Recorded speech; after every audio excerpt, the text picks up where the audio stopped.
Hey YouTube, it's Don here. I just wanted to give you guys a quick update on my Glock 19 Gen 3 and my Glock 19 Gen 5. Did some ammo testing this weekend at an indoor range, so distances vary from like 5 to 25 yards. The targets are on a cable and they just have different yard lines, obviously, you put it at. The ammo I was testing was kind of a wide variety actually, but the grains, 124 grain to 147 grain, I had the most of, and I did buy a few different boxes at the range of 115 grain FMJ. Both guns, I mean, they perform well. They shot all of it well. I did notice on the Gen 3, the 115 grain, didn't really like the Blazer too much. Like it wasn't horrible, but you know, that's kind of a cheaper ammo anyway. Uh, CCI, it was kind of inconsistent. And then the reloads they had there were really cheap, and that was kind of all over the place. Some of those rounds you could tell were like hotter than others. Um, the Gen 5 shot everything great. But when I do usually buy target ammo, it's always 124 grain. And I usually will get Winchester 124 grain NATO or Speer Lawman 124 grain total metal jacket. But if it's a good price, and I usually go through sgammo.com, they're pretty awesome people out of Oklahoma. Good customer service, never had an issue with them. They always have great prices. And I find, and not just with 9mm, but even 45 and 5.56, 223. So I pretty much buy all my ammo through them, unless I'm at Walmart and they got a sale or something like that. I'll pick up some ammo there, but normally I go through sgammo.com. So, self-defense loads, both pistols shot really well. The Gen 5 really likes the Speer Gold Dot 124 grain plus P, and the Ranger T's shot really well as the Remington Golden Saber Black Belt. And the Gen 3 likes the Speer Gold Dot as well, and really did well. I don't know why, but I don't know if it just was the bullet or me or what, but it shot Federal HST 124 grain really well, which I have an assortment of self-defense loads that I have just on hand. Probably got about 300 to 400 rounds of that, plus another 800 rounds of just FMJ that I got just kind of laying around, just for a rainy day. And I like to go shoot as much as I can, so I kind of try to, save my money, buy ammo like 2, 3, 4, 500 rounds at a time, and then go shoot 2, 3, 4, 500 rounds at a time. So that's kind of how I do it. I would have the targets, but I kind of lost track on what ammo I was putting through what target and even what gun, because I was kind of BSing with some of the people there at the range, and just there was some cool people there, some veterans I was talking with, so I got a little sidetracked. One type of ammo I would like to try out, and I see like Military Arms Channel use it a lot, and Mr. Guns and Gear, is the Federal Syntech ammo. And I was actually going to be buying some ammo today online, and I was just checking it out, and it's a little bit more expensive. I don't know how much more life you get out of it as far as your barrel, due to that it's a synthetic bullet. Not really sure.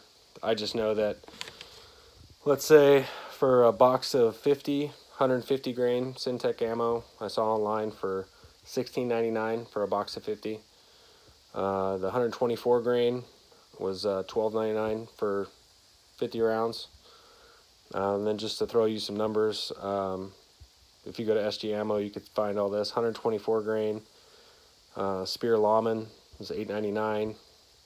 124 grain Winchester NATO, $9.95, and then PMC 124 grain was $9.95. So a little bit of a difference, a few dollar difference. So if you're really trying to save some money, maybe just sticking with FMJ will be your best bet. I mean, it's not a huge difference, but if you're buying a lot of ammo, it could be in the long run. So that all being said, again, I was really pleased with both pistols. It was kind of interesting. I've been shooting my Gen 5 a lot. My fiance has been shooting my Gen 3 a lot. She's carrying that now. She's kind of realizing that it's just getting a little old to carry around a Colt 1911 gold cup, so 5-inch full size 1911. She kind of wants something a little smaller, a little more compact, so I let her carry the Gen 3, and she's getting pretty solid with it. I'm very pleased with her ability to, because she's not a big Glock fan, but she also doesn't really like anything else other than 1911, so she's giving it a shot. So we'll see how that goes. But she's definitely pretty accurate with the Gen 3 already. Gen 5, I'm just, it's just a shooter. It's a good shooting pistol. I'm shooting it really well. Very happy with it. And just food for thought for a lot of you new shooters. I saw some new shooters at the range, and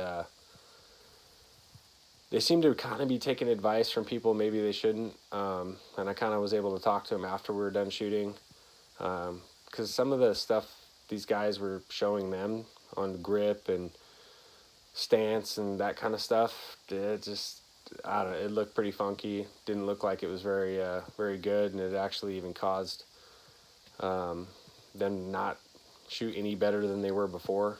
So I was just kind of telling them that they need to go invest in getting some lessons. I come from the Marine Corps background, and so I got a fair amount of shooting under my belt, more with rifle than pistol. But yeah, definitely, if you're gonna take the responsibility to carry a gun and shoot it on the weekends, that's not enough. Like, that's not gonna teach you or help you in a violent situation where there's an active shooter or someone's attacking you. You need to go get that training. You need to know what to do and how to actually fight with your pistol or whatever weapon you have on hand at the time, because that's how you're going to save your life and save other people's lives, and not shoot the wrong person, meaning innocence, and understanding the battlefield. Anywhere could be a battlefield, your front yard, down, a dark street, movie theater, the mall.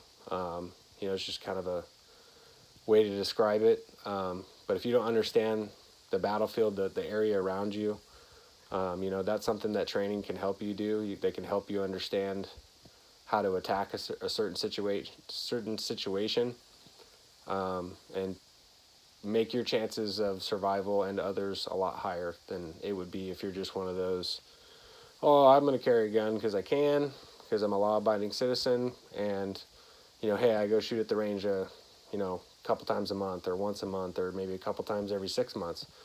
That's not enough.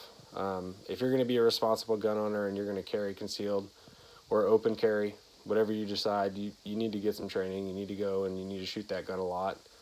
I'm not saying you need to go spend thousands of dollars to get training, because there's a lot of retired law enforcement, I know, at least here in Washington, that run classes, self-defense, classes as far as, with a pistol.